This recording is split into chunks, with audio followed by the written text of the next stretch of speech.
ఆకాశవాణి ప్రాంతీయ వార్తలు చదువుతున్నది బొక్కసం సరిత. ముందుగా ఈనాటి వార్తల్లోని ముఖ్యాంశాలు.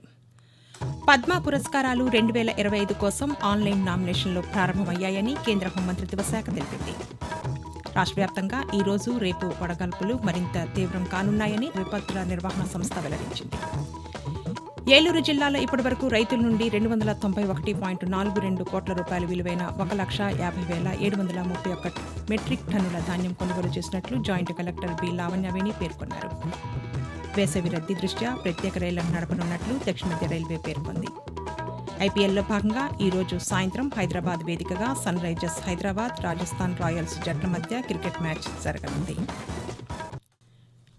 పద్మ పురస్కారాలు 2025 కోసం ఆన్లైన్ నామినేషన్లు ప్రారంభమయ్యాయని కేంద్ర హోంమంత్రిత్వ శాఖ తెలిపింది. పద్మ అవార్డుల నామినేషన్ల దరఖాస్తులను ఆన్లైన్లో రాష్ట్రీయ పురస్కార్ పోర్టల్ awards.gov.in ద్వారా నమోదు చేసుకోవచ్చని తెలిపింది.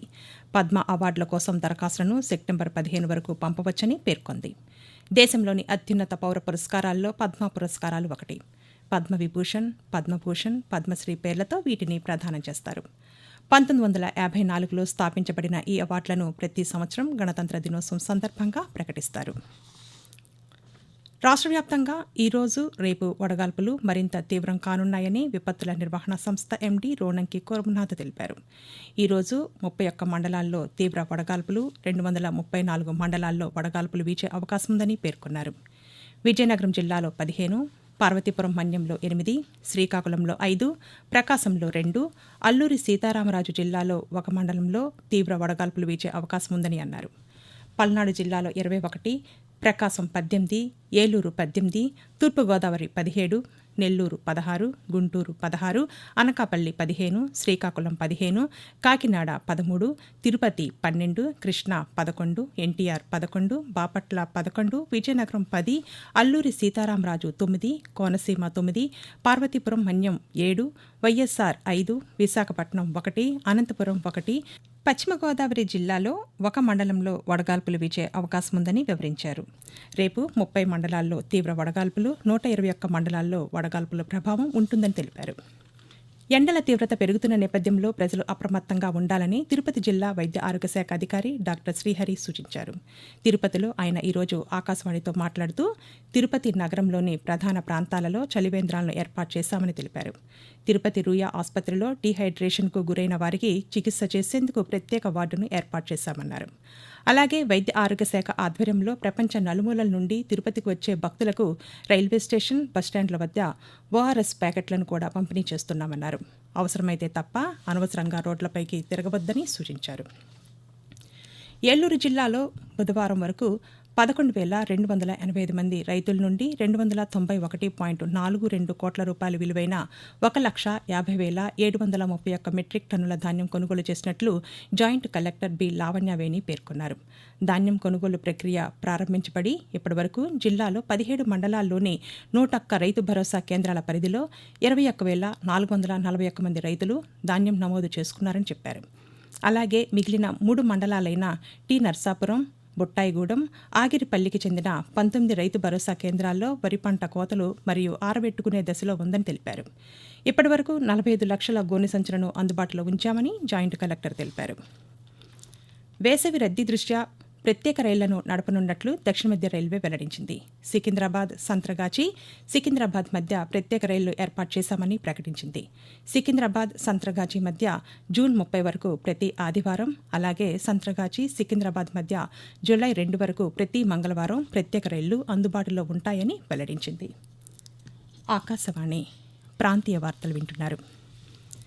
సార్వత్రిక ఎన్నికల్లో వృద్ధులు, వికలాంగులు ఓట్లు వేసేందుకు సులభంగా పోలింగ్ కేంద్రాలకు వెళ్లేందుకు చక్రాల కుర్చీలను ఏర్పాటు చేస్తున్నామని శ్రీకాకుళం జిల్లా కలెక్టర్, జిల్లా ఎన్నికల అధికారి డాక్టర్ మనజీర్ జిలానీ సమూన్ అన్నారు. ఈరోజు శ్రీకాకుళంలో కలెక్టర్ మాట్లాడుతూ ఎన్నికల సమయంలో పోలింగ్ కేంద్రాల వద్ద ఇబ్బందులు తలెత్తకుండా ముందస్తు చర్యలు చేపట్టామన్నారు. ఇందులో భాగంగా జిల్లాలో శ్రీకాకుళం పార్లమెంటు స్థానం, 8 అసెంబ్లీ నియోజకవర్గాల పరిధిలో పోలింగ్ కేంద్రాల వద్ద ఏర్పాటు చేసేందుకు 1,700 చక్రాల కుర్చీలు, కంటి చూపు తక్కువ ఉన్నవారి కోసం 1,700 భూతద్దాలు కేటాయించామని అన్నారు. నియోజకవర్గాల వారీగా చక్రాల కుర్చీలను పంపేందుకు చర్యలు చేపట్టామని పేర్కొన్నారు. అర్హత ఉన్న ప్రతి ఒక్కరూ ఓటు వినియోగించుకునేలా చర్యలు తీసుకోవాలని అనంతపురం జిల్లా కలెక్టర్ వినోద్ కుమార్ పిలుపునిచ్చారు. నిన్న జిల్లాలోని రాప్పాడు మండల కేంద్రంలోని పోలింగ్ కేంద్రాలను సహాయ కలెక్టర్ వినూత్నతో కలిసి తనిఖీ చేశారు. ఓటర్లు ఎన్నికల్లో పాల్గొనే కేంద్రాల్లో ఓటు వేసేందుకు అన్ని చర్యలు తీసుకున్నామని తెలిపారు. పోలింగ్ రోజు ఓటు వేయడం అత్యంత కీలకమని అందరూ ఓటు వేసేందుకు ముందుకు రావాలని అన్నారు. ఈ నెల 7వ తేదీన 10 రాష్ట్రాలు కేంద్రపాలిత ప్రాంతాల్లోని 93 స్థానాల్లో 3వ విడత లోక్సభ ఎన్నికలు జరుగుతాయి. ఈ 3వ విడతలో గుజరాత్లో 25 స్థానాల్లో, కర్ణాటకలో 14, మహారాష్ట్రలో 11, ఉత్తరప్రదేశ్లో 10 నియోజకవర్గాల్లో ఎన్నికలు జరుగుతాయి. కాగా మధ్యప్రదేశ్లో 9 శాసనసభ స్థానాలు, ఛత్తీస్గఢ్లో 7, బీహార్లో 5, అస్సాం, పశ్చిమ బెంగాల్ 4 చొప్పున, గోవా, దాద్రా, నాగర్ హవేలీ, దామన్ డయ్యూన్లో 2 చొప్పున శాసనసభ స్థానాల్లో ఎన్నికలు జరుగుతాయి. 3వ విడత ఎన్నికల్లో మొత్తం ఈశాన్య రాష్ట్రాలు, 4 కేంద్రపాలిత ప్రాంతాలతో పాటు 16 రాష్ట్రాల్లో సార్వత్రిక ఎన్నికల పోలింగ్ పూర్తవుతుంది. దేశంలోని పలు రాష్ట్రాల్లో గవద బిళ్లల వ్యాధి కేసులు నమోదవుతున్న నేపథ్యంలో ప్రజలు అప్రమత్తంగా ఉండాలని ఆరోగ్య శాఖ సూచించింది. గవద బిళ్లలు అనేది పారామిక్సో వైరస్ అనే వైరస్ వల్ల వచ్చే వైరల్ ఇన్ఫెక్షన్ అని, ఇది లాలాజలం ద్వారా ఎక్కువగా వ్యాపిస్తుందని తెలిపింది. తలనొప్పి, జ్వరం, అలసట, ఆకలి లేకపోవడం, కండరాల నొప్పి వంటివి ఈ వ్యాధి లక్షణాలు. గవద బిళ్లల వ్యాధి ఒక వ్యక్తి నుండి మరొక వ్యక్తికి వ్యాపించే అవకాశం ఉంటుందని, ఇది అంటువ్యాధని, వ్యాధి వచ్చిన వ్యక్తి నుండి ఆ లక్షణాలు మరొక వ్యక్తికి త్వరగా వ్యాపిస్తాయని, వీటి పట్ల తగు జాగ్రత్తలు తీసుకోవాలని సూచించింది. ఈ సమస్య పిల్లల్లో ఎక్కువగా వస్తుందని పేర్కొంది. అయితే గవద బిళ్లల వ్యాధి లక్షణాలు కనిపిస్తే తప్పనిసరిగా వైద్యున్ని సంప్రదించాలని తెలిపింది. ఈరోజు ప్రపంచ ట్యూనా రకం చేప పరిరక్షణ దినోత్సవాన్ని నిర్వహిస్తున్నారు. చేపలు పట్టడంపై ఎక్కువగా ఆధారపడే దేశాల్లో మత్స్య సంపదపై అవగాహన కల్పించాలనే ఉద్దేశంతో ఐక్యరాజ్యసమితి 2017 నుండి ప్రతి ఏటా మే 2వ తేదీన ప్రపంచ ట్యూనా రకం చేప పరిరక్షణ దినోత్సవాన్ని నిర్వహిస్తున్నారు. ట్యూనా రకం చేపకు ఉన్న ప్రాముఖ్యత పట్ల ప్రజలకు అవగాహన కలిగించడమే ఈ కార్యక్రమ నిర్వహణలోని ముఖ్యోద్దేశం.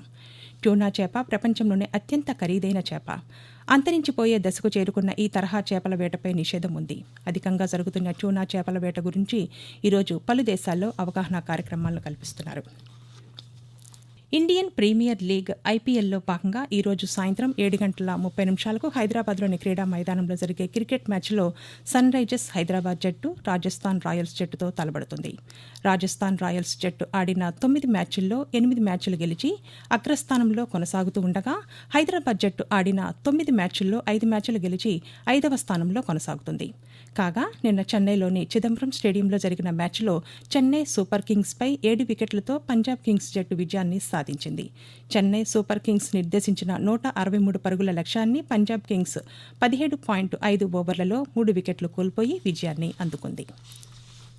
వాతావరణం.